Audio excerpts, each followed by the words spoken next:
Hello, મારું નામ શાર્લેટ મેકવાન છે. મેં બીએસસી નર્સિંગ કર્યું છે શુભમ ઇન્સ્ટિટ્યૂટ ઓફ નર્સિંગમાંથી 2018માં. એના પછી હું એમ્સ હોસ્પિટલમાં મેં જોબ કરી છે. અને ત્યારે ખબર પડી કે યુકેનું ડાયરેક્ટ નર્સિસ વિઝાનું ચાલે છે, બટ રફ આઈડિયા હતો, ક્લિયર વ્યૂ નહોતો. બટ એટલી ખબર હતી કે આ યુકેવીઆઈ કાં તો ઓઈટીની exam, that is a language test, જે આપવી પડે છે. તો મેં પર્સનલી આ યુકેવીઆઈ આપી છે. એ ક્લિયર કર્યા પછી મારા ભાઈએ મને મેકડોનાલ્ડ એકેડેમી રેકમેન્ડ કરી. અહીંયા આવ્યા પછી સ્ટેસી મેમે બહુ જ સારી રીતે આખી પ્રોસેસ એક્સપ્લેન કરી છે મને. એક્સપ્લેન કરવાની સાથે સાથે ઇચ એન્ડ એવરી સ્ટેપમાં એમણે મને હેલ્પ બી કરી છે.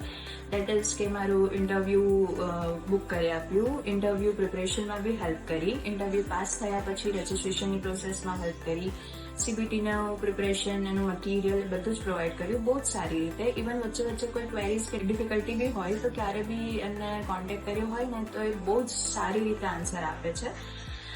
ફાઇનલી આખી પ્રોસેસ મારી 2 મંથ્સમાં કમ્પ્લીટ થઈ એન્ડ 5th માર્ચે હું જઈ રહી છું. મારા વિઝા અને ટિકિટ્સ આવી ગઈ છે. જાણે બી જીએને મને બીએસસી કર્યું હોય એન્ડ બહાર as a registered nurse work કરવું હોય એ જરૂરથી મેકડોનાલ્ડ એકેડેમિક આવો એન્ડ રજિસ્ટ્રેશન કરી લો અને તમારું સપનું પૂરું કરો. Thank you.